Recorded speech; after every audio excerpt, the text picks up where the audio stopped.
estou falando aqui nada das vozes da minha cabeça, né, para vocês saberem da onde eu tiro o embasamento, né, desses anos todos que eu não só falo de medicina chinesa, mas como eu vivencio, né? Então, primeiro de tudo, a minha formação é farmacêutica bioquímica, eu sou formada em farmácia bioquímica já há alguns anos.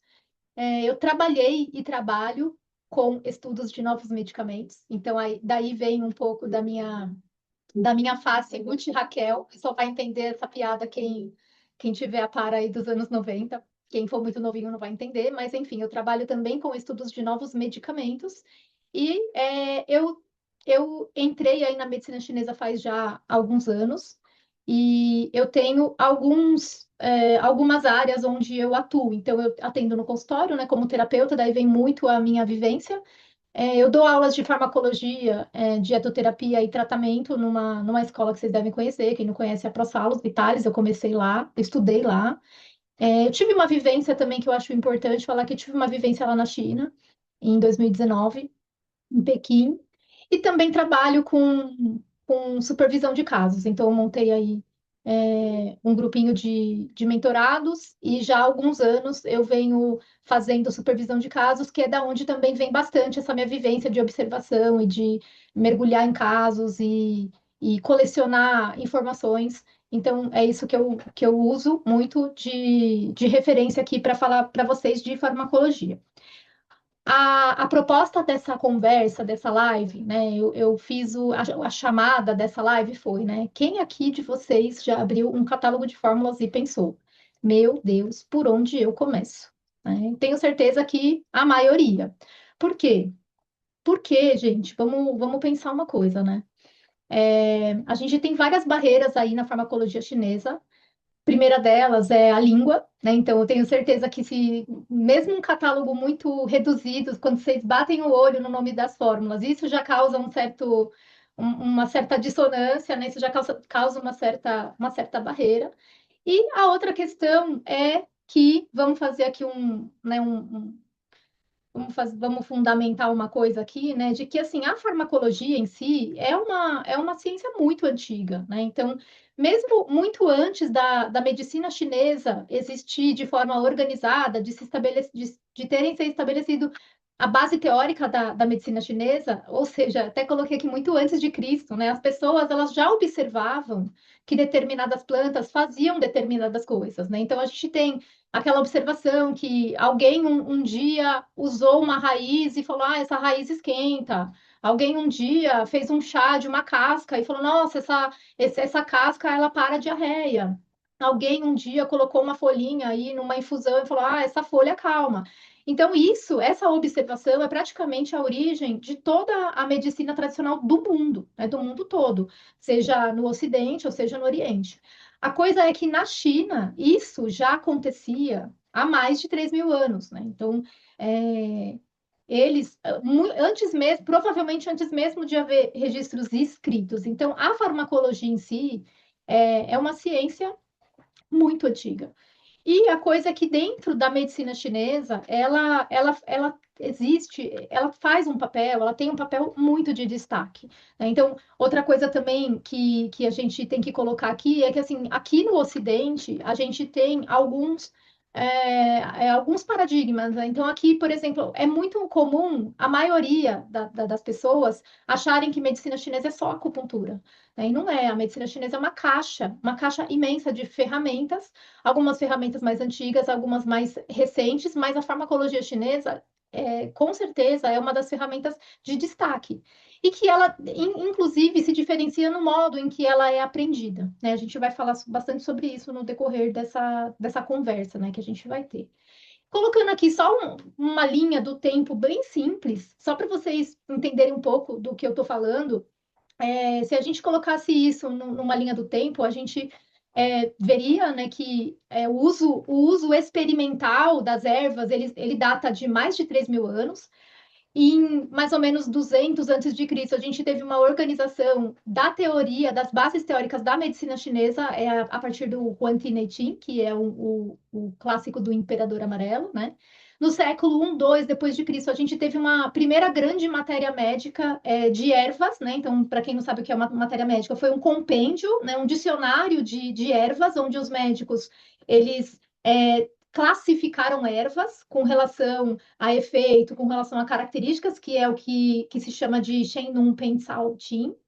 Depois, em 220 depois de Cristo, foi um grande salto, né, para a farmacologia chinesa, porque começaram a surgir os primeiros grandes tratados de fórmulas.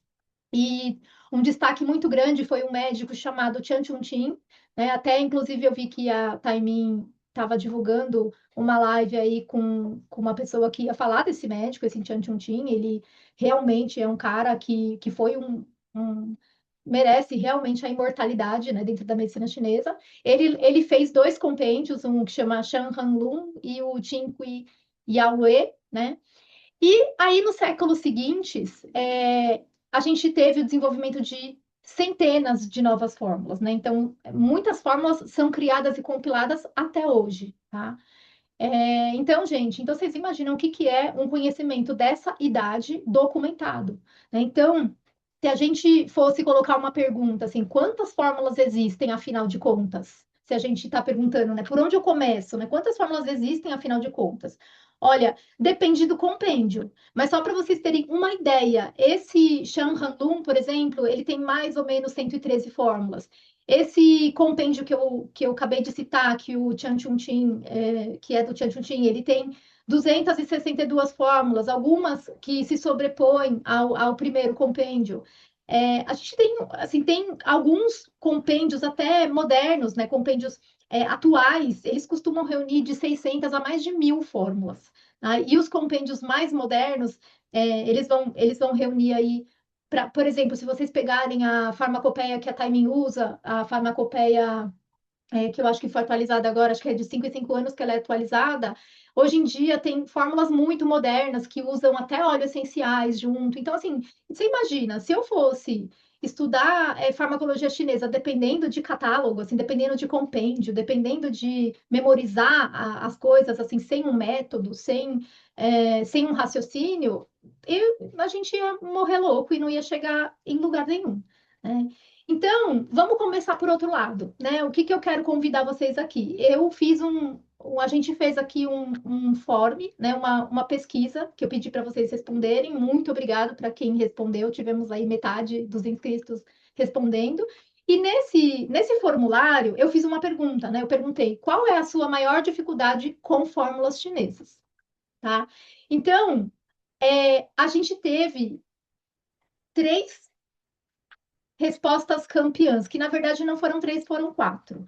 Então, a primeira disparada foi assim: não sei por onde começar. Juro, gente, juro por Deus que foi essa, não sei por onde começar. A segunda e a terceira, elas empataram. Não tinham empatado, mas quando chegou mais ou menos na metade de vocês que responderam, elas empataram. Então, é, a- o que vocês colocaram foi: eu tenho insegurança para prescrever, eu conheço poucas fórmulas e tenho dificuldade em escolher a fórmula a partir do diagnóstico. Né? Então, a gente hoje eu vou conduzir aqui, em vez de conduzir por a partir de quantas fórmulas existem e como eu faço para aprender todas, não, vamos tentar partir daqui dessa pergunta, dessa pesquisa, que foi feita nessa pesquisa, tá? Então, não sei por onde começar, eu tenho insegurança para prescrever, conheço poucas fórmulas, tenho dificuldade em escolher a fórmula a partir do diagnóstico. E aí a gente vai cair numa coisa que é o momento de cada um, né?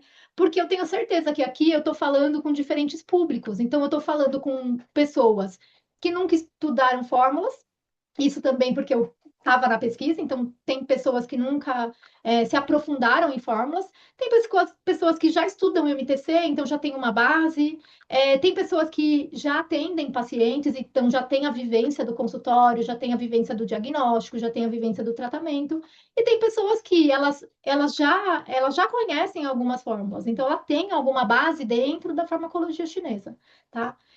E aí, dentro disso, eu pergunto para vocês, dentro desses públicos, todos deveriam começar pelo mesmo lugar?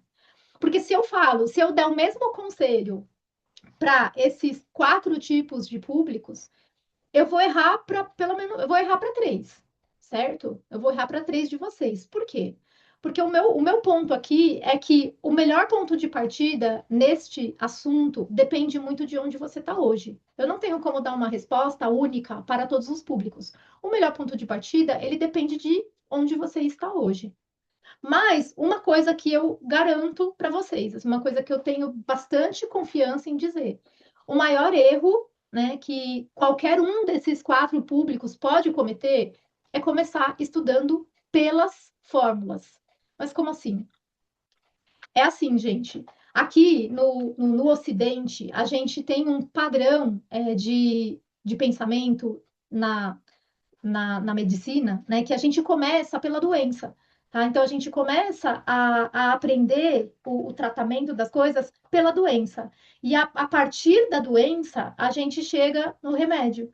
Isso faz parte da nossa cultura. Não estou falando nem que é errado e nem que é certo. É que faz parte da nossa cultura. E mesmo que a gente não queira, a gente está tingido por esse pensamento coletivo, por essa maneira coletiva de raciocinar dentro do tratamento, dentro da medicina.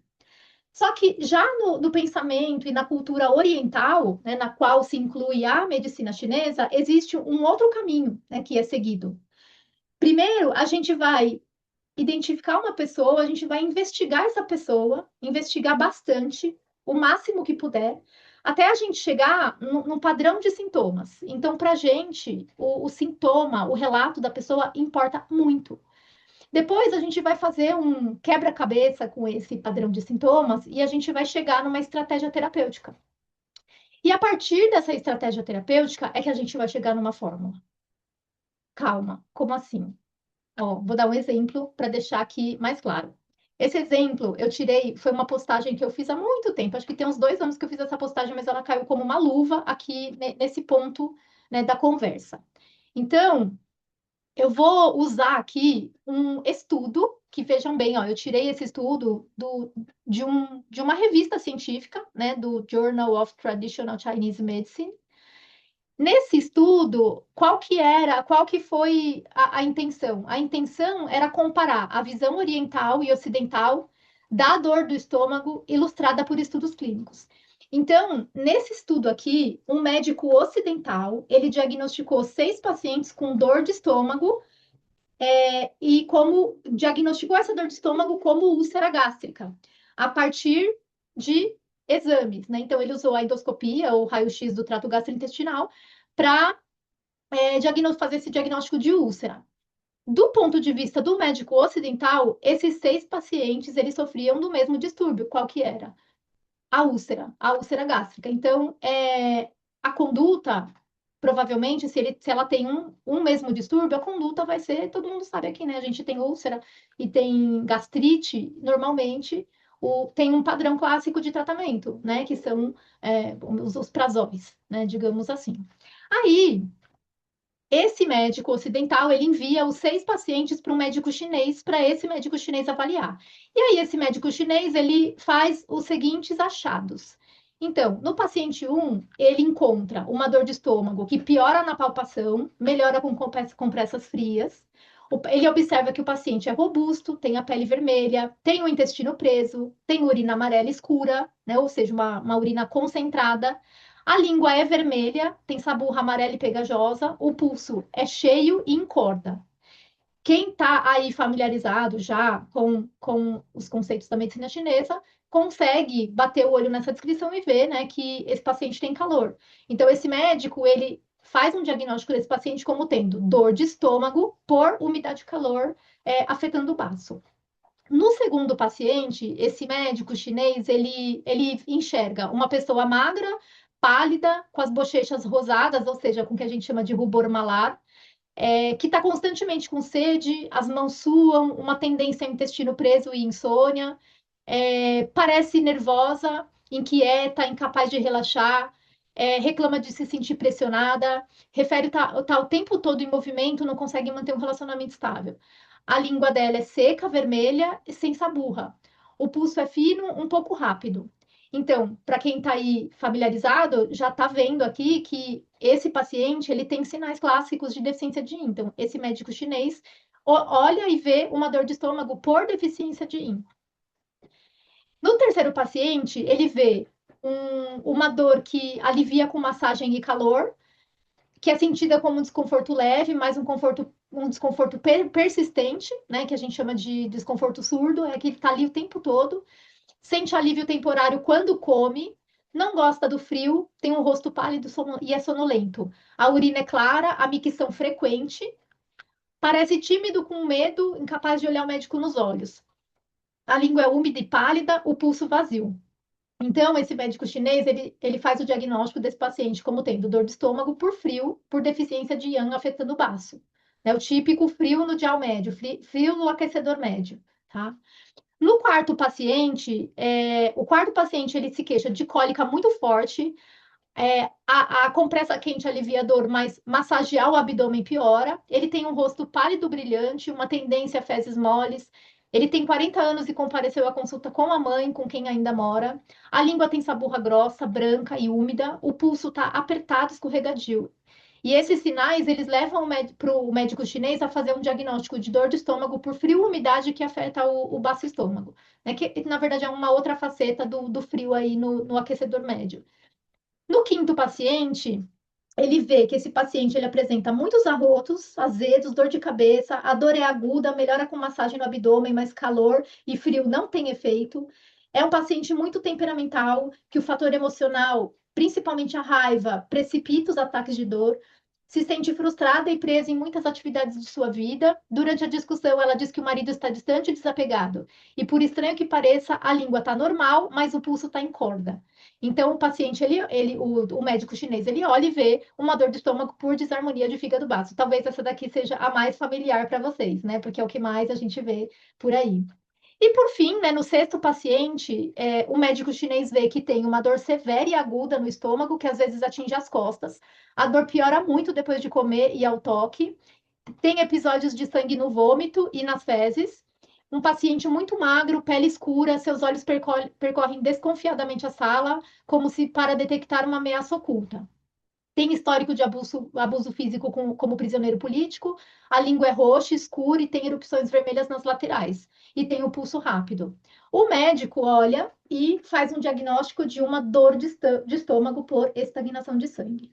Ou seja, eu quero que vocês observem que, na verdade, ele não menciona somente sintomas físicos, ele faz uma observação da situação do paciente. Então, em um, ele fala assim: a mulher está provavelmente vivendo uma situação de divórcio, o filho está preso na mãe, vai com a mãe na consulta, o outro tem um trauma de ser prisioneiro político. Então, ele considera a história do paciente.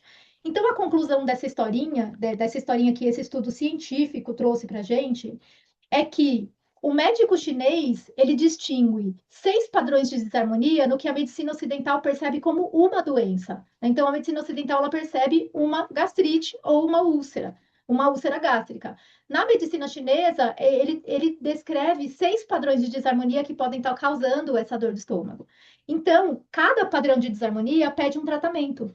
E é aqui que a gente entra muito nessa questão da farmacologia chinesa, de como a farmacologia chinesa vai entrar aí, tá?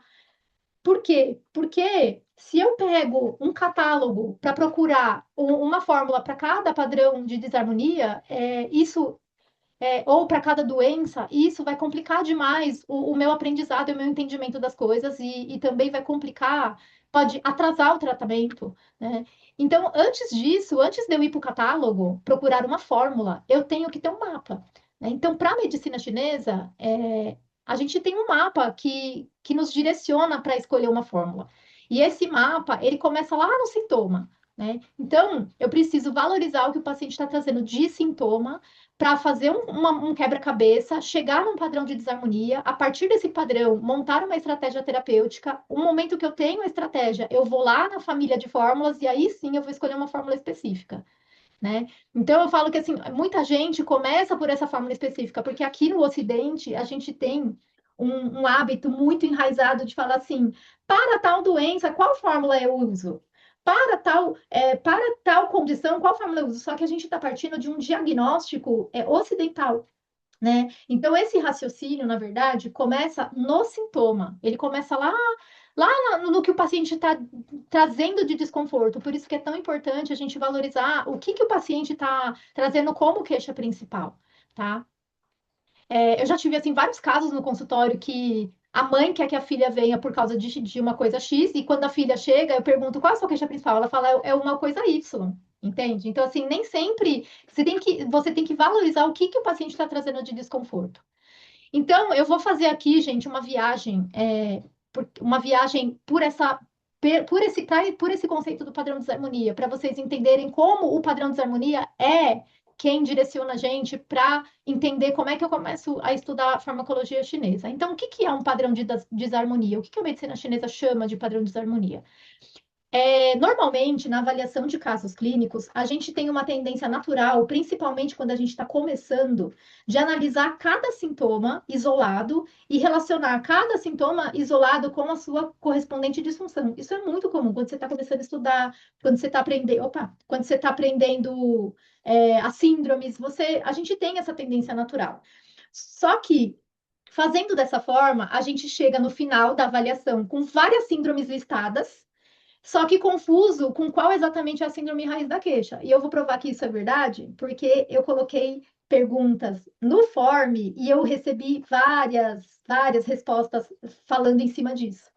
Só que, gente, na prática clínica, na vida real, o mais comum dentro dos quadros são as síndromes aparecerem de forma combinada ou simultânea, né? Elas não vêm como está no livro, elas vêm combinadas ou simultâneas.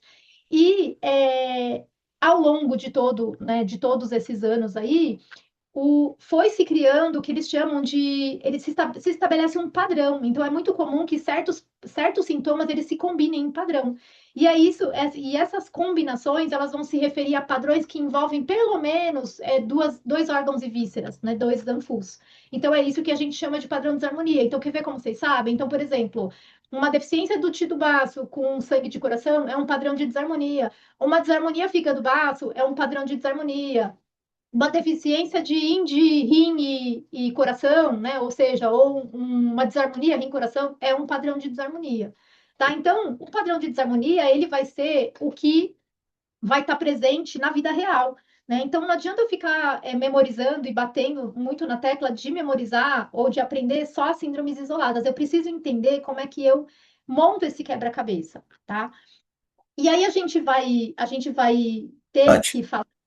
Oi? desculpa, teve uma pergunta aqui, desculpa, eu acho que a mãozinha não tá funcionando o barulhinho. O Marcelo perguntou se o esquemei de imperador, ministro, mensageiro e assistente não ajudaria? E aí, Não, Marcelo? eu acho que então, aí tá indo bem avançado aí, porque daí ele já está entrando na base teórica da formação de uma fórmula chinesa. Eu tô antes, eu tô bem antes, Tá, legal. Obrigado, viu? tá? Bom, aí a gente vai ter que entrar aqui, gente, no que o que eu chamei aqui atrás de família de fórmulas, né? É oficialmente chamado de categorias terapêuticas, tá? Então, assim, uma analogia útil é que assim, quando a gente estuda pontos de acupuntura, a gente estuda pontos de acupunturas agrupados por canais, né? E aqui no Ocidente a gente tem ainda a mamata, né, de que esses pontos, eles foram numerados. Vocês sabem que na China os pontos não são numerados, cada ponto tem um nome, tá? Agora, vocês imaginam quantas ervas que eu falei para vocês que tem? Vocês imaginam se cada erva fosse receber um número? Não ia ter número. Então, assim, as ervas e as fórmulas, elas foram passando por diversos sistemas de classificação ao longo da história da medicina chinesa. Lá para 1600, 1700, né, teve um médico, o An, que ele diferenciou 22 tipos de fórmulas, tá? E essas categorias, né, a categoria que a fórmula foi encaixada, ela vai ser baseada na etiologia da doença, ou ela vai ser baseada na função primária da fórmula ou na etiologia da doença. Atualmente, a literatura ela costuma classificar 18 a 22 categorias terapêuticas ou famílias de fórmulas, tá? E algumas famílias, algumas categorias, elas podem ter subcategorias. Então, só para vocês terem uma ideia aqui.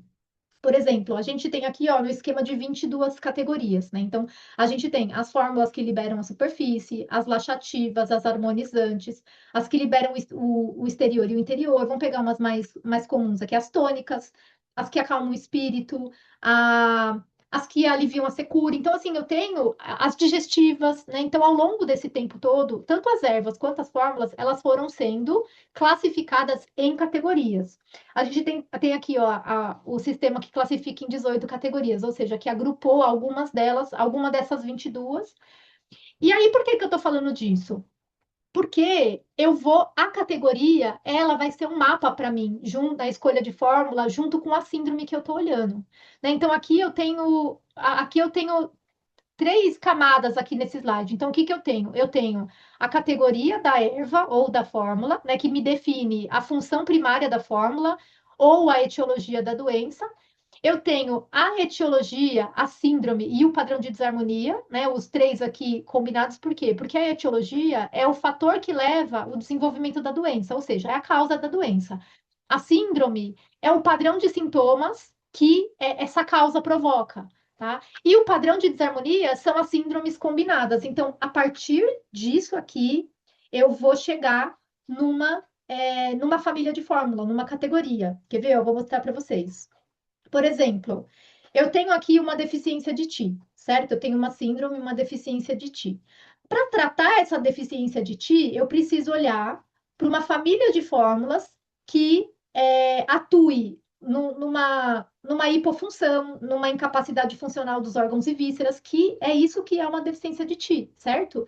Então, onde que eu vou buscar isso? Eu vou lá na categoria das fórmulas tônicas e eu vou achar dentro da categoria das fórmulas tônicas a subcategoria das tônicas de Ti, entende? Então, por isso que eu falo aqui, ó, que a categoria, ou ela se relaciona com a função primária da fórmula, que por sua vez ela se relaciona com a etiologia da doença, tá? Então, uma fórmula tônica de Ti, ela é desenhada para tratar uma deficiência de Ti, certo? O mesmo acontece, por exemplo, numa deficiência de Ti-sangue. Aqui, ó, eu já tenho duas síndromes juntas, duas síndromes combinadas, tá? Então, eu vou, para achar uma fórmula que trate uma deficiência de T-sangue, o que que eu preciso? Eu preciso achar uma fórmula que seja capaz, né, de tratar a incapacidade que o meu organismo, que os meus anfus está tendo, né, funcional e também a incapacidade de umedecer, nutrir os canais colaterais dos anfus, que aqui é o que o sangue deveria estar fazendo. Então, eu vou procurar, dentro da categoria das fórmulas tônicas, eu vou procurar as tônicas de T-sangue, certo? Então, assim por diante. Então, por exemplo, se eu tenho uma deficiência de IN, então se eu tenho uma deficiência, a deficiência de IN é a etiologia que vai definir a categoria da erva que eu vou buscar. Uma erva tônica de yin, ou seja, uma erva que seja capaz de nutrir, enriquecer o yin, tratar o esgotamento dos fluidos corporais, estimular a geração de líquidos, porque é isso que configura uma deficiência de yin, certo? Assim como quando o meu organismo está deficiente em produzir calor, ou seja, quando a função dos órgãos e vísceras está tão desgastada que gerou uma exaustão sistêmica que vai me causar uma sensação de frio, né? Um frio que não se aquece, aqui eu estou falando de uma síndrome de deficiência de Yang. Eu preciso ir lá na categoria das fórmulas tônicas, achar uma subcategoria das tônicas de Yang, né, para tratar essa síndrome. Então, aqui eu tenho uma etiologia e eu tenho uma categoria que se encaixa com essa etiologia, tá? Ah, mas aí você só falou de fórmula tônica. Beleza. A gente tem também, por exemplo, aqui um outro exemplo. Então, a gente sabe, para quem já conhece a medicina chinesa, a gente sabe que existe um padrão de desarmonia que se chama desarmonia fígado-baço. O que está envolvido nesse conceito? Aqui nesse conceito, eu tenho duas síndromes combinadas. Eu tenho o baço deficiente, ou seja, uma deficiência de Ti de baço combinado com uma estagnação de Ti de fígado, ou seja, eu tenho duas síndromes combinadas, formando um padrão de desarmonia. Então, nesse caso, eu não vou buscar uma fórmula tônica. Por mais que eu estou falando aqui de um baço deficiente de Ti, não é uma fórmula tônica que está na categoria, é uma harmonizante. O que, que é uma harmonizante? Uma harmonizante é uma fórmula que foi desenhada para, ao mesmo tempo, tonificar o Ti do baço e também drenar o fígado. né? Ou seja, ela pegou um princípio de tratamento de duas síndromes diferentes e combinou numa mesma função primária da fórmula, entende? E assim, gente, vai ser assim por diante. Por último, né? Por último aqui, se eu tenho uma estagnação de sangue, tá? Uma estagnação de sangue, o que que ela prevê? Ela prevê uma má circulação do sangue, né? Ela prevê aquele sangue que não circula bem e que não circulando bem, ele vai, o destino dele vai ser sangrar, né? Todo sangue que não circula bem, em algum momento ele vai causar um sangramento. Então, nesse caso, existe uma categoria, né, de fórmulas que vão ser fórmulas que regulam essa circulação do sangue. Então, veja, regular é uma palavra que ela não fala nem que é tonificar e nem que é dispersar, é regular, tá? Então, essa categoria aqui, ela vai ser desenhada com ervas que são capazes de regular a circulação do sangue, ou seja, tanto de ativar a circulação do sangue quanto de deter hemorragias, certo? Então, gente, o que que eu tô querendo dizer aqui para vocês? Não tem como eu querer começar pela fórmula. Vocês estão vendo? Por quê? Porque se eu quero começar pela fórmula específica, eu corro muito risco de errar o tratamento do paciente. Então, primeiro de tudo, eu tenho que investir para começar, né? Eu preciso investir em aprender, em analisar sintomas e aprender o que é a identificação de padrão de desarmonia, para que eu consiga, dentro dessa classificação das fórmulas chinesas, achar um remédio que converse com esse padrão de desarmonia, tá? Então, a partir disso, eu coloquei aqui para vocês algumas armadilhas, né? Algumas armadilhas que podem atrasar o aprendizado de vocês.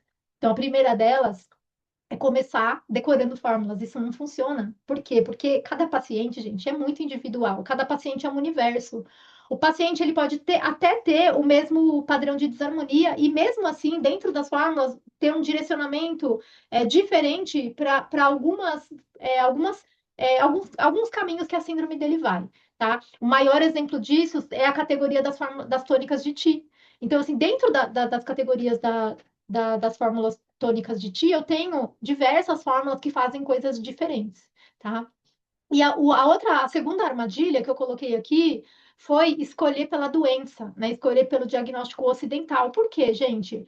Porque e isso vai ficar mais claro depois no final. Eu peguei algumas dúvidas de vocês da pesquisa e vai ficar muito claro. Por quê, gente? Porque o diagnóstico ocidental não é feito pela avaliação energética. O diagnóstico ocidental é feito por exames, tá? Exames anatomopatológicos, tá? E muitas vezes, como a gente viu na historinha da dor gástrica, um mesmo diagnóstico ocidental corresponde a 5, 6 ou mais padrões de desarmonia, tá? E a terceira armadilha, né, que eu acho essa muito sedutora, por conta da nossa natureza humana, é querer conhecer centenas de fórmulas antes de usar 10. Por quê? Porque é o uso que traz para você observação. Então, assim, vocês precisam aprender, né, se comprometer a criar um índex interno e ir colocando nesse índex informações a partir da observação. Olha, eu usei essa fórmula e observei tal coisa. Olha, eu usei essa fórmula, não foi legal isso, não foi legal aquilo, foi muito legal isso. Então, assim, querer conhecer muitas antes de usar 10, assim, é uma baita armadilha. Aí, a gente volta lá para a pergunta, né? Para a pergunta do tema da live. Então, por onde começar, tá? Eu coloquei aqui uma tabelinha, assim, muito simplificada, gente, assim, muito mesmo, porque eu não queria deixar essa pergunta, assim, sem uma resposta, mas deixando muito claro que não existe uma resposta muito exata. O que que eu posso dizer, assim, para vocês? Olha, a medicina chinesa é um universo, né? Dentro da medicina chinesa, ser um universo, cada ferramenta acaba sendo um universo. Então, assim, eu sei que assim existem grandes mestres chineses que dominam a farmacologia, mas que não usam uma agulha, né? E assim também com a acupuntura. Tem mestres que dominam demais a acupuntura e não usa a farmacologia chinesa. Então, assim,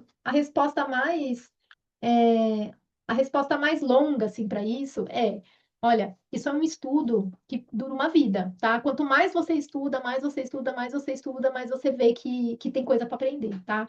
Como a gente está aqui numa sociedade que tudo é para ontem, né? Que a gente precisa aprender as coisas rápido e que a gente já recebe tudo muito mais fácil, muita informação mais facilmente do que era antigamente, né? Então, assim, só do tempo que eu comecei até agora, muita coisa já mudou, né? Dentro do fluxo aqui da farmacologia chinesa aqui no Brasil, né? Então, essa pergunta eu coloquei assim, depende de onde você está hoje, né? Então, se você é daquele público que você nunca estudou fórmula, nunca, não adianta você começar pelas fórmulas, você precisa começar pelos fundamentos, principalmente para os fundamentos de diagnóstico, tá? Os fundamentos que vão te levar para entender qual que é o padrão de desarmonia que está por trás daquela queixa, tá?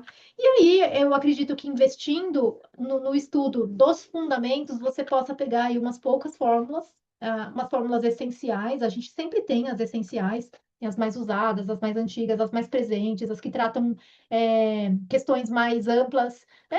Você pode pegar e aprender por elas. Já para quem tem uma base da medicina chinesa, quem já sabe os fundamentos, já está familiarizado com os diagnósticos, com os padrões, as síndromes, com os padrões de desarmonia, você pode começar um pouquinho mais para frente, você pode começar já estudando as famílias de fórmula, já estudando as categorias, igual o colega que mandou aí a dúvida, né? Então, ele já está falando da formação, da hierarquia de formação de uma fórmula, você já pode começar por aí. Se você já atende, aí já muda uma camada, porque se você atende, você está acostumado a lidar com diferentes padrões, né? Diferentes queixas, diferentes padrões de sintoma, diferentes respostas.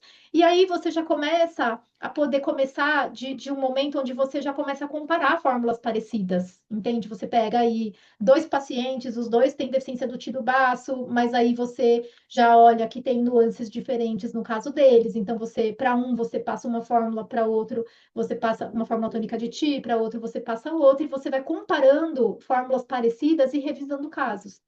E se você já prescreve, né, você já tem uma formação básica aí da parte da farmacologia chinesa, o seu trabalho principal é refinar o diagnóstico, é refinar e ajustar a estratégia, porque eu te digo assim por experiência própria, que de tanto você ver padrões parecidos, de tanto você ver casos que se assemelham muito, você começa a bater o olho numa avaliação e já te vem, assim, já te vem uma coluna vertebral, e você já consegue entender assim o que o paciente, para que padrão ele está indo, e à medida que você está acostumado com prescrever, você já tem as fórmulas mais ou menos ali no seu caderninho, no seu, né, no seu caderninho mental. Então, aí você já consegue eu acredito que o trabalho desse terapeuta é mais refinar o diagnóstico, é começar cada vez mais a entender o raciocínio clínico principal, assim, o padrão dominante de desarmonia daquele quadro. Porque, gente, uma coisa que acontece muito, né, na medicina chinesa, acho que eu vou falar isso nas perguntas. Uma coisa que acontece muito é que, assim, o paciente traz uma queixa, mas pelo padrão de tratamento da medicina chinesa, essa queixa, ela é só uma isca, na verdade. Nem se a gente quiser, na medicina chinesa, a gente não trata os sintomas que acompanham. Não tem como, porque a medicina chinesa ela funciona é, num, num, num padrão assim de tratar o tronco, né? Então assim não tem nem como. Então isso vai acontecendo, né? Muitas vezes a gente fica preocupado com vários sintomas, mas se a gente se concentrar no principal, os sintomas menores, eles se resolvem, tá? A gente vê muito isso, por exemplo, a gente vê com insônia, né? Então, assim, a gente vê assim, o paciente está com muita queixa, mas no momento que ele começa a dormir bem, várias queixas se resolvem. Por quê? Porque o próprio sono efetivo, né? Aquele sono eficaz, aquele sono reparador, ele se encarrega de organizar o terreno energético do paciente, tá? Então, olha, eu vou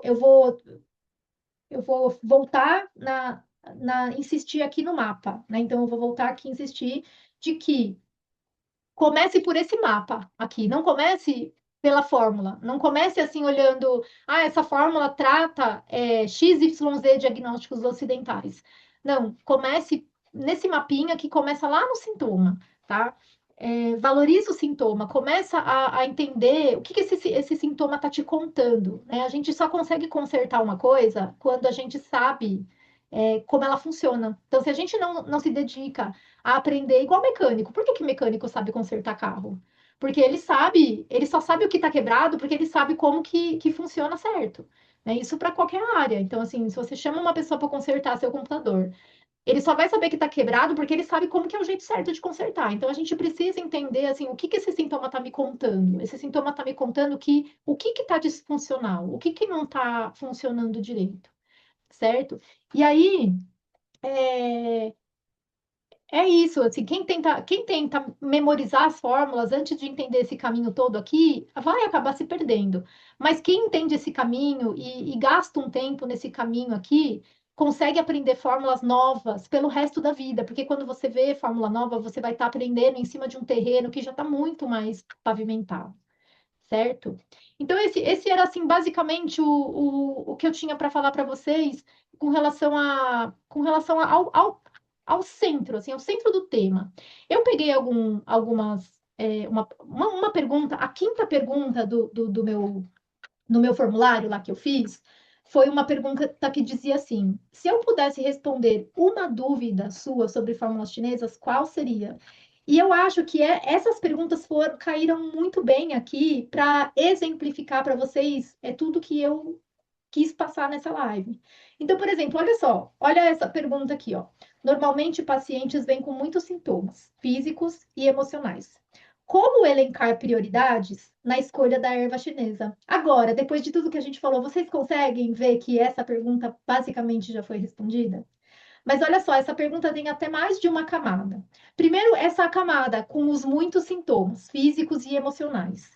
Gente, uma máxima da teoria de Yin e Yang é que não se separa. Yin e Yang não se separam, tá? Então, assim, sintomas físicos, sintomas emocionais, eles estão todos dentro do mesmo terreno energético, tá? Então, isso cai a primeira camada dessa pergunta cai bem naquilo que eu falei para vocês. Não se preocupem em analisar sintomas isolados, porque se vocês analisam sintomas isolados, vocês vão chegar em 5 síndromes.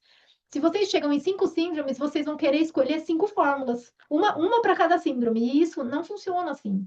Para acupuntura funciona. Por quê? Porque para acupuntura eu tenho pontos que têm funções mais específicas. Então, eu combino pontos dentro de uma prescrição e tudo bem se eu colocar um ponto a mais, um ponto a menos. Na farmacologia é muito difícil fazer isso, porque as fórmulas, para a gente aqui no Ocidente, elas vêm pronta. Então, assim, na China, os médicos, eles mandam fazer. Eles mandam o paciente ir no térreo do hospital e comprar 6 ervas que ele definiu lá, 6, 10. Agora, aqui não, aqui as fórmulas vêm fechadas. Então, aqui a primeira camada dessa pergunta tem que estudar padrão de desarmonia, tem que entender como é que eu monto um quebra-cabeça em cima desses sintomas para chegar no padrão de desarmonia. E aí, aqui, né, quando ele fala como elencar prioridades na escolha da erva chinesa, então, se você está trabalhando com uma erva isolada, é como se você estivesse trabalhando com 3 ou 4 pontos de acupuntura. Então, vamos supor, eu quero trabalhar com um tônico de sangue, o Tanqui, Angélica sinensis.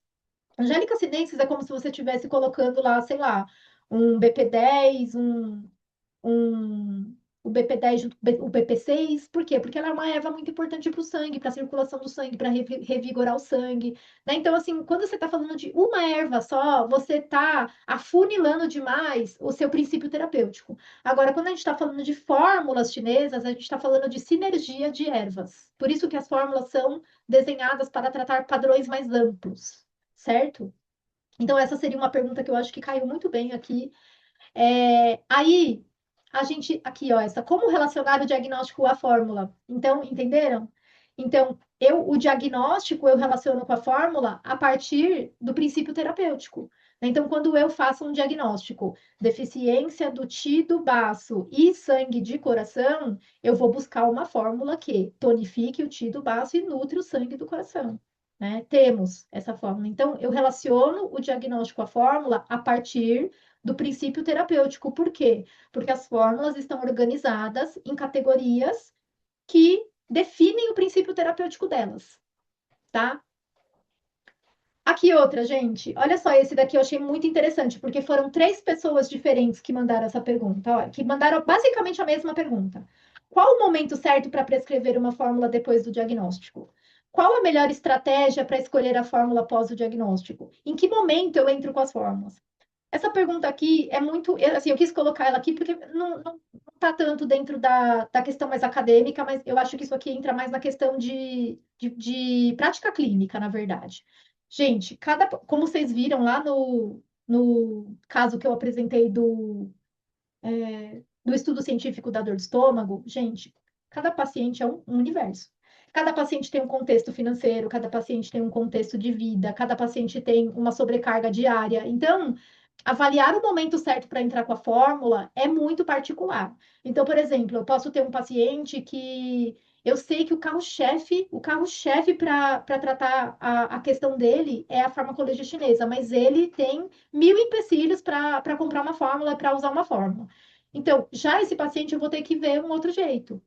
Então, assim, qual que vai ser o momento certo? O momento certo é o momento que todos os planetas se alinham, entende? Dentro da conduta terapêutica, tudo se alinha. Agora, a estratégia para escolher a fórmula após o diagnóstico é essa que eu, tipo, que eu falei, né? Então, a melhor estratégia, quanto mais refinado o diagnóstico, mais certeira vai ser a sua escolha e mais sintomas você vai conseguir tratar, com menos intervenção. Então, assim, é, dá para medir que assim um bom diagnóstico você não precisa combinar três, quatro fórmulas. Quanto mais certeiro for o seu diagnóstico, mais as chances da maior parte dos sintomas do paciente se resolverem com a mínima intervenção, tá? Então é mais ou menos isso. Eu quis colocar essa pergunta aqui porque eu achei que é uma pergunta que diferencia bem assim o que que é acadêmico e o que é prática clínica mesmo, tá? A gente precisa ser criativo, né? Então, uma das grandes questões do terapeuta, né, de quem trabalha com terapia, com medicina chinesa, é ser, não só com medicina chinesa, com tudo, tá? É ser criativo, tá? Olha só essa, gente. Essa daqui, eu acho que é uma das dúvidas, assim, que mais, assim, enriqueceram, né? Assim, aqui, que me permitiram, que vai me permitir mostrar para vocês como que as coisas se conversam. Então, a pergunta veio assim: quais opções de fórmulas chinesas para intestino preso pelo uso do Mounjaro? Essa fórmula tem as duas coisas que eu falei para vocês. Uma é começar pelo diagnóstico ocidental, a outra é começar pelo medicamento ocidental, né? Ó, eu vou fazer uma viagem farmacêutica aqui, ó, com vocês. Vamos entender uma coisa aqui, ó. A rigor, a gente não deveria escolher uma fórmula porque o paciente usa Monjaro. A gente escolhe uma fórmula pelo padrão de desarmonia. O Monjaro é uma informação importante da história clínica, mas ele não é ele que determina a fórmula. Ó, vou fazer uma viagem farmacêutica aqui com vocês, para vocês entenderem o que eu estou falando, tá? Então vamos encarnar o farmaceutiquês aqui, né? E o que é o Monjaro? Resumindo bem, resumindo muito. Bom, o Monjaro, né, ele é essa molécula aqui, né, que é a tirzepatida. O que é essa molécula aqui? Ela é um agonista dos receptores de GIP e GLP-1, ou seja, o que é um agonista? A gente tem, no nosso organismo, a gente tem substâncias, hormônios, seja lá que substância for, que elas ligam em receptores para desencadear efeitos fisiológicos. Então, é como se fosse uma chave ligando na fechadura e provocando um efeito, certo? Um agonista é um carinha que ele vai imitar o ligante original. Então é como se fosse uma chave reserva, entende? Então se eu tenho uma chave que liga no receptor, uma chave original no nosso corpo, que liga no receptor e desencadeia um efeito, o agonista é uma chave reserva, tá? Esse essas substâncias aqui, né, o GIP e o GLP-1, são dois hormônios, né, que eles têm um nome até meio feio, eu acho, que eles chamam incretina, né, são dois hormônios que eles são secretados no intestino depois que a gente come, né, e o que que esses hormônios fazem? Esses hormônios, depois que a gente come, o intestino secreta e eles provocam um aumento da secreção da insulina para que essa glicose toda que a gente ingeriu seja absorvido pelas células, né? Então, eles também diminuem o esvaziamento gástrico e eles vão acabar provocando um efeito na gente que é a saciedade, tá? Na prática, né, o que que essa substância sendo um agonista desses receptores, o que que ela vai fazer? Ela vai diminuir o esvaziamento gástrico, ela vai aumentar a saciedade com isso, ela vai reduzir a ingestão alimentar e vai melhorar o controle glicêmico, por quê? Porque ela tá estimulando a secreção de insulina, e com tudo isso ela vai favorecer a perda de peso. Ou seja, o que que ela está fazendo com o meu metabolismo? Ela está diminuindo um pouco, né? Ela está fazendo o estômago trabalhar mais lento, com isso eu fico mais satisfeita, aí eu não quero comer mais, eu tenho mais insulina circulando. Então, vocês veem que, assim, no geral, o que que o Monjaro vai fazer? Ele vai tratar mecanismos metabólicos, ele não vai tratar um padrão energético da medicina chinesa. Dá para a gente olhar isso daqui e falar assim, não, ele está tratando uma deficiência de Qi? Ele está tratando uma estagnação de Qi de fígado? Não dá. Por quê? Porque a medicina moderna, ela funciona num raciocínio de mecanismo metabólico. Então, ele não está tratando o padrão energético. Por que que esse paciente. Então, assim, aqui na medicina chinesa, como que eu tenho que raciocinar, né? Como que um paciente que está tomando Mujaro, como que isso vai entrar no raciocínio da medicina chinesa? Então, o que que eu tenho que me preocupar em me perguntar no momento que eu estou com esse paciente? Eu tenho que me perguntar, por que que essa pessoa está usando Mujaro? É por obesidade? É por diabetes? É por síndrome do ovário policístico? É por resistência à insulina? Porque vocês veem que ele cabe em tudo aqui, né? Porque se a pessoa que tem obesidade, ela quer emagrecer, ele é um atalho. A pessoa que tem diabetes, ou seja, que tem uma falta de insulina, ele também é um ajudante. A pessoa que tem a SOP, também. A pessoa que tem a SOP tem facilidade de ganhar peso. A pessoa que tem resistência à insulina. Então, assim, eu tenho que entender por que que essa pessoa está usando o Mounjaro. Depois que eu entendo isso, eu tento descobrir principalmente, né, que vai ser a pergunta mestre do meu tratamento é qual padrão de desarmonia essa pessoa apresenta. Então, por exemplo, é uma fleumoumidade? É uma umidade calor? É uma deficiência de baço? É uma estagnação de do fígado? É uma deficiência de rim? Ou é uma combinação desses padrões? Só que é isso que direciona a fórmula. É esse padrão de desarmonia que vai direcionar a fórmula. Não é o efeito colateral do Monjaro que vai determinar a escolha da fórmula, entende? Por quê? Porque se eu conseguir chegar nesse padrão de desarmonia, eu vou melhorar o terreno todo energético para a pessoa lidar melhor com aquele medicamento, para ela poder conviver melhor com os efeitos colaterais do medicamento, entende? Então, aqui fica uma mensagem assim, né? Então, o medicamento ocidental, ele faz parte da história clínica, mas quem manda na determinação da estratégia terapêutica é o padrão de desarmonia, entende? Então, eu achei que assim, a resposta a essa pergunta foi muito bem-vinda nesse sentido, para mostrar para vocês o que eu estou querendo passar, entende? Uma outra pergunta que veio, né? Até quantas fórmulas podemos usar, já que o paciente pode ter vários diagnósticos? Olha, eu vou começar a resposta corrigindo a pergunta. Não é que o paciente tem vários diagnósticos. Diagnóstico da queixa, ele tem apenas um. O que ele tem é várias síndromes que podem estar combinadas, sendo que uma delas é a raiz para a queixa que ele está trazendo, tá? Aí, assim, até quantas fórmulas, a gente não tem uma regra explícita, assim, uma regra rígida com relação a quantas fórmulas. Por quê? É justamente por isso que eu falei para vocês. Na China, principalmente na China mais antiga, eles usam ervas, eles combinam na hora, né? O médico, ele atende o paciente e ele sabe as ervas que ele quer passar. Então, ele combina e faz a fórmula na hora. Aqui que a gente já tem as fórmulas fechadas, Tati Piva, assim, eu não gosto de fazer sobrecarga de ervas. Então, por exemplo, eu não gosto de combinar fórmulas que tem 13, 15 ervas com outra que tem mais 8, 9. Eu não gosto de fazer sobrecarga. Principalmente, eu não gosto de fazer assim, nesse esquema. Eu diagnostiquei é, duas síndromes, essas síndromes são opostas, daí eu quero passar uma fórmula para cada uma. Entende? Assim, ó, o exemplo mais fresco que eu tenho disso foi um que eu vi, assim, a pessoa, ela quer tratar uma pessoa que está com ansiedade por um momento específico da vida, mas que a pessoa ela enxerga na anamnese uma deficiência muito profunda. Aí ela passa um tônico muito forte e um calmante.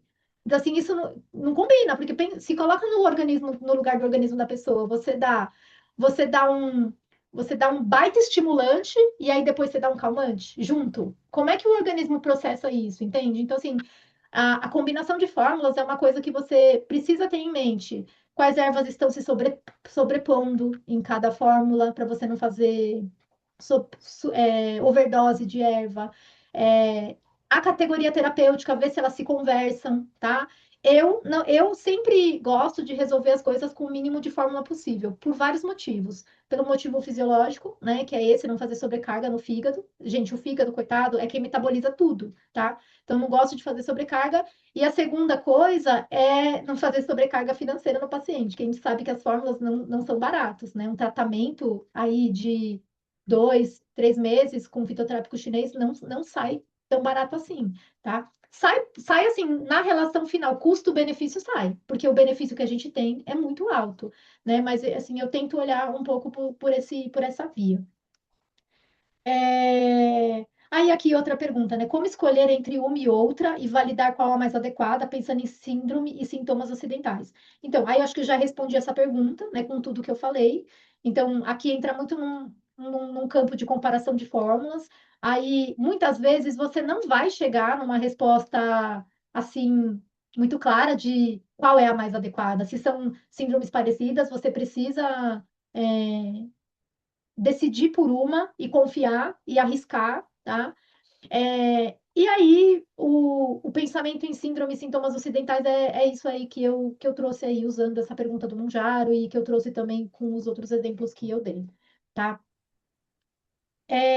Aí teve uma pergunta que eu resolvi trazer, não porque seja o tema da live, tá, gente? Que é sobre legislação, né? Quem pode prescrever fórmulas? Graduado em acupuntura pode? Somente profissionais da saúde com conselho? Essa assim, não era uma pergunta assim, que tá no principal, né, da nossa discussão, mas eu fiquei aqui me debatendo em como eu poderia entrar nesse assunto sem cutucar um vespeiro jurídico, tá? E aí, o que que eu vi aqui? Eu vou deixar aqui para vocês a nossa base legal, tá? Hoje, aqui no Brasil, a nossa base legal para farmacologia chinesa é a RDC da Anvisa 21, né, de 2014. Ela regulamenta a fabricação, a importação e a comercialização das fórmulas chinesas no Brasil. Porém, ela não define quem pode prescrever. Vocês não vão achar lá na RDC quem pode prescrever. O que que ela fala? Ela fala que cada conselho de classe que define o prescritor, tá? E aí a gente tem muito recentemente uma lei federal, né, que regulamenta o exercício profissional da acupuntura no Brasil e reconhece competências do acupunturista, incluindo avaliação de sinais, sintomas, síndromes energéticas. Essa lei foi sancionada esse ano, ela regulamentou a profissão de acupunturista no Brasil, mas ela também não fala de farmacologia, tá? O que eu coloco aqui para vocês, assim, os conselhos, existem diversos conselhos profissionais que possuem as normas próprias, né, para os seus inscritos. Quem não é da área da saúde, eu diria, para olhar para os sindicatos, né? Então, a gente tem aí o que eu conheço é o SATOSP, tá? Então, o ideal aqui é a gente conhecer a legislação, né? Tanto a federal quanto as regras do conselho ou do sindicato, e a gente tentar se basear nela. Agora, gente, posso falar uma coisa bem. Em vez da gente se preocupar com prescrição, as fórmulas chinesas, ervas chinesas, elas são muito úteis para a nossa vida e para a vida de quem rodeia a gente, né? Então, assim, mesmo que você não seja um prescritor oficial, vale muito a pena você ter esse conhecimento, porque é um tesouro, assim, imenso, tá? Transformador de vidas. Aí eu vou fechar, né, com a pergunta do milhão. Se é possível alcançar a cura de doenças como fibromialgia, diabetes, TDAH, com fórmulas magistrais chinesas, gente. Não tem também uma resposta exata para essa pergunta, né? Porque cura é uma coisa é, muito subjetiva, né? Não é uma coisa que te cura, é um processo, tá? E o processo, ele não envolve só o externo, tá? O processo, ele envolve muita coisa. Muito padrão, muito desmonte, é desafiador. O que eu posso te garantir é que você pode melhorar muito a qualidade de vida de quem tem fibromialgia, diabetes, TDAH, todas essas doenças mais desafiadoras, você pode melhorar muito, muito mesmo a qualidade de vida, tá? Agora, cura, cura, cura, eu seria muito irresponsável, assim, se eu falasse para vocês que dá para fazer só com fórmulas chinesas. E assim, teve muitas outras perguntas, eu espero que eu tenha oportunidade aí para responder para vocês, que não tinha como, já passei aí 15 minutos, né, da live. Então, vamos ver, né? Vamos ver se a gente consegue veicular isso aí no Instagram, nas redes, ou fazer de outra forma, porque tinha mais perguntas, e vocês veem como com perguntas a gente faz muita coisa, né? Mas assim, gente, eu queria finalizar aqui. O que eu gostaria muito que vocês levassem dessa live, eu gostaria muito que vocês saíssem daqui com essa sementinha plantada, né? Que vocês começassem a trocar essas duas perguntas, né? Qual fórmula eu uso para a doença X ou qual fórmula eu uso para o medicamento Y, pela pergunta, qual padrão de desarmonia esse paciente apresenta? Se vocês levarem dessa live isso aqui, eu já estou super satisfeita já. Muito obrigado pela sua live. Pode finalizar que tem algumas perguntas aqui que eu acho que é interessante a gente responder, que está seguindo a mesma linha. Mas eu posso ler aqui? Claro. Tá, legal. Vamos lá. A primeira pergunta aqui é por quanto tempo a fórmula deve ser usada e se depois que os sintomas melhorarem, é indicado parar e se parar o uso das fórmulas, esses sintomas podem voltar. Tá, então, quanto tempo depende da categoria, tá? Então, por exemplo, é como se eu pensar, por exemplo, em suplementos. Então, fórmulas tônicas, por exemplo, elas toleram mais tempo. Por quê? Porque quando você está tonificando o organismo, é como se você estivesse alimentando o organismo. É como se fosse comida, entende? Só que é uma comida mais potencializada, entende? Agora, se você está fazendo uma fórmula mais purgante, por exemplo, quanto tempo você faz purgação no organismo? Você não faz muito tempo, porque purgação desgasta o organismo. Então, o tempo de uso depende da categoria da fórmula. Se essa fórmula ela tem o objetivo de, por exemplo, drenar calor, liberar superfície, ser laxante, você não usa por muito tempo. Por quê? Porque você está desgastando o organismo com o uso dela. Tá? Então, o ideal é que eu tenha isso em mente, e o ideal é que eu observe o quadro clínico, tá? Então, vamos supor, eu tenho um objetivo. Eu tenho o objetivo terapêutico de a pessoa tem, vamos supor, a pessoa tem dor de cabeça. Aí eu usei uma fórmula, eu usei 4 frascos, usei 2 meses, a pessoa zerou a dor de cabeça, já tá assim um mês sem dor de cabeça nenhuma. Pronto, eu paro a fórmula e eu observo como essa pessoa vai evoluir, tá? O sintoma ele sempre pode voltar, tá? Porque a gente trabalha num universo multifatorial. Então, assim, o Ernesto, o professor Ernesto, que vocês devem conhecer, ele costuma falar que assim, é como se eu tivesse uma Kombi, ela não tá pegando direito, e aí eu coloco 5 pessoas para empurrar essa Kombi.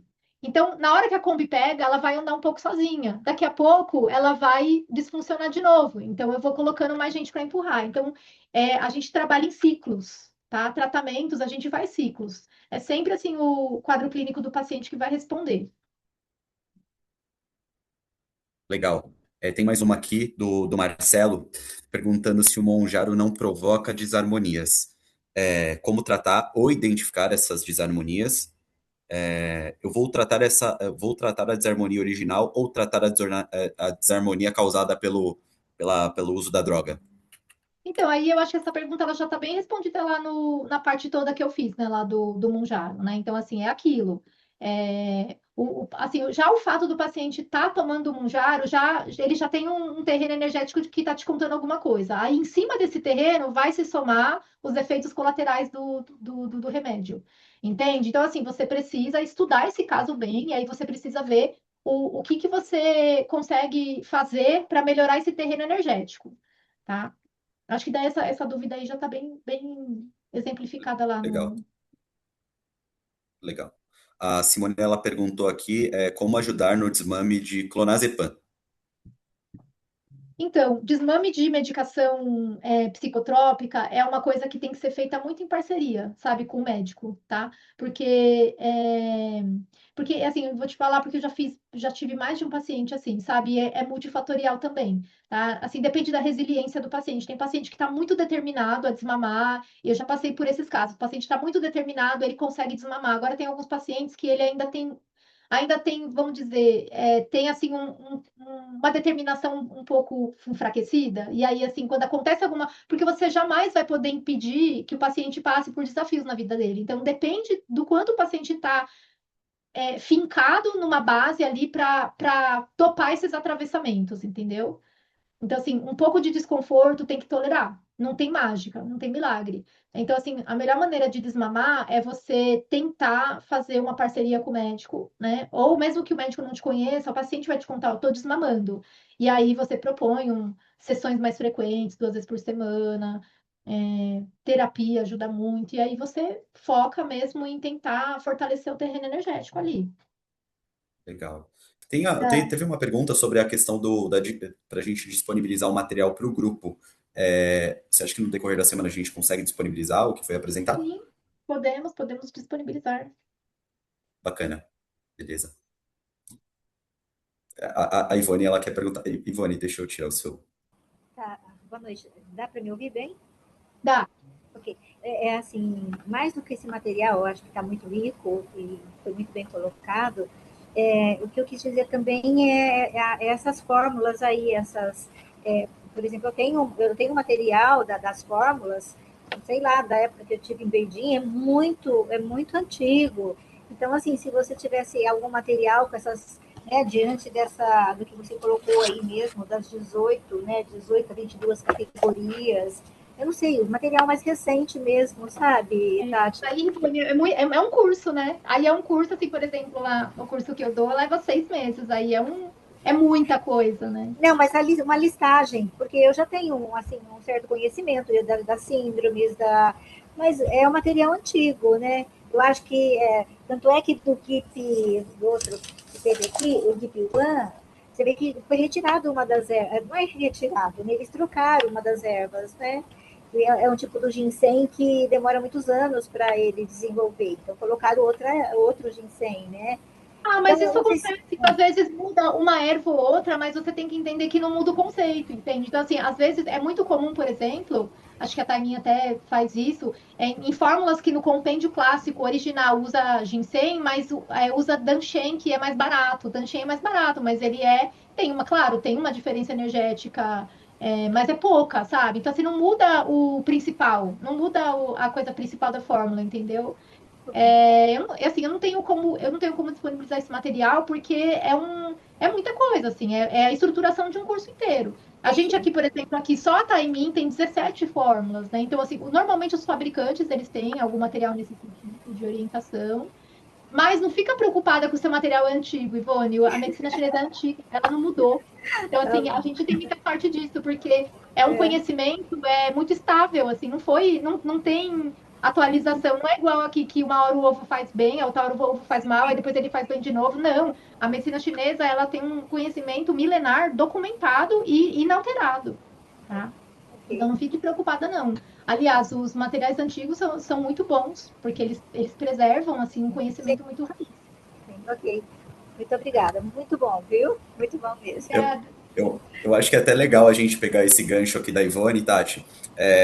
O grupo que a gente está construindo, pessoal, para vocês entenderem também, a nossa ideia é fazer uma comunidade ali da medicina tradicional chinesa.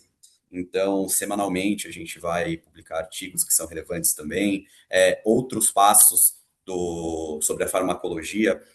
Como eu expliquei no começo da live, a Tati ela é a nossa parceira, então a ideia é que a gente faça outros encontros. Né? Então a gente preparou essa live com muito carinho. Eu agradeço a participação de todo mundo por ficar até agora, são quase 9 horas da noite. Mas a ideia basicamente é essa, tá? Da MTC Educação. É fazer com que o profissional ele tenha uma comunidade ali para troca. Então, a Tati é uma das nossas professoras, o Dr. Ernesto também. Então, a gente vai fazer uma comunidade muito rica para fazer com que a medicina tradicional chinesa ela perpetue cada vez mais, entende? E é isso, gente. Só tenho a agradecer mesmo. Muito obrigado por ficarem até aqui. Foi fantástico, Tati. Muito obrigado mesmo. Obrigado pelo seu tempo aí. Eu e o Cláudio, a gente fica muito feliz assim, de ter profissionais como você, profissionais como vocês que estão assistindo a gente aí também. No grupo, eu vou compartilhar com vocês a nossa live gravada. A gente vai fazer as edições, vai disponibilizar o link lá para acesso. Na semana que vem, a gente tem novidades também de outros encontros, né? Para quem não respondeu a pesquisa, eu vou reforçar o link lá. É muito interessante ter a resposta de vocês para guiar a gente para o caminho certo, tá? E é isso. E aproveitando também, a MTC Shop, pessoal, ela também comercializa fórmulas magistrais. Eu não sei se todo mundo sabe. A gente vai deixar um cupom ali no grupo também para vocês utilizarem em parceria, tá? E diferente dos outros produtos que a gente comercializa, você não vai encontrar no nosso site. Então, por questões de prescrição, Anvisa, etc., a gente tem um time focado na MTC Shop para fazer esse atendimento, armazenar a receita, né, a prescrição, e aí sim disponibilizar para vocês. Então, se tiver qualquer dúvida, se tiver, pode chamar o Cláudio, pode me chamar aqui no privado também. A gente encaminha para um vendedor, ou eu mesmo também aqui consigo fazer a venda para vocês, tá? Então, é isso, gente. Muito obrigado mesmo. Tati, se você quiser finalizar também. Gente, assim, o pessoal está saindo aqui falando obrigado. Olha, muito obrigado. Eu que agradeço vocês, né, por estarem receptivos aí. Espero que tenha acrescentado alguma coisa, que tenha ajudado. E seguimos, como o Lucas falou, né? A gente tem bastante plano, né? Eu tenho muita coisa para compartilhar. E é isso. Obrigado aí para todo mundo que já passou e já está Só foi uma formado. palhinha, né, Tati? Então, e tá aí até agora. Obrigado mesmo, gente, pela participação, pela confiança e por tudo. Beleza, gente. Muito obrigado, viu? Boa noite para todo mundo. Até amanhã eu atualizo vocês, tá? Mando a pesquisa de novo. E é isso. Obrigado, boa noite, gente. Tchau, Boa tchau. noite. Tchau.